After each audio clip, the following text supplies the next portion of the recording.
China's water distribution is uneven. Just 19% of the country's water resources goes to almost half of the country's 1.3 billion population, a problem that the country hopes to tackle with 4 trillion yuan over the next 10 years.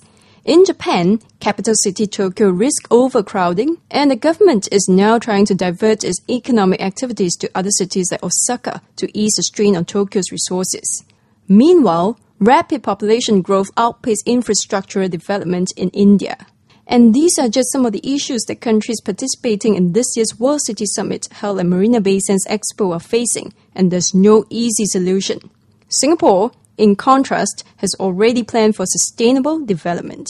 Minister for Environment and Water Resources Dr. Vivian Balakrishnan said at the opening plenary that countries should invest in the best technology to build, maintain and upgrade infrastructure in their cities. And it makes money sense to do so, as a well-planned and well-maintained city will enjoy competitive advantage in drawing investments. If I can provide an environment where you would trust your wife and your children to live in, this is also precisely the same place where you would be prepared to leave your money with for safekeeping, to invest for the long term, and to use as your regional or even global headquarters. Dr. Balakrishnan warned against subsidizing the consumption of essentials. We don't subsidize energy. We don't subsidize water. In fact, we don't subsidize any consumption items. But we ensure that we give cold hard cash to those members of our society who may be less well off. He elaborated on that at the end of his speech. In many other countries, because of fossil fuel subsidies or because of even subsidies for water, it distorts the consumption, you get overconsumption, and then your infrastructure is unable to meet the needs, and then the system breaks down.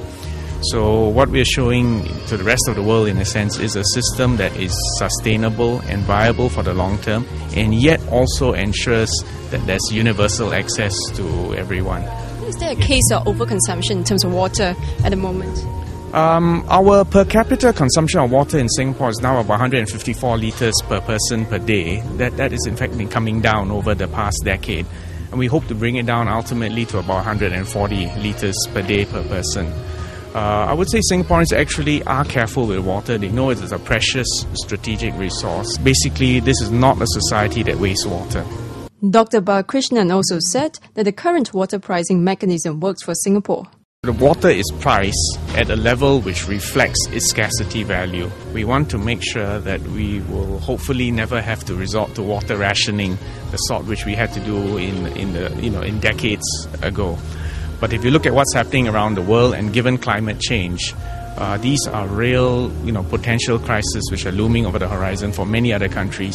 We want to avoid getting to that situation. The World City Summit was held in conjunction with the 5th edition of the Singapore International Water Week and the inaugural CleanEnviro Summit, Singapore.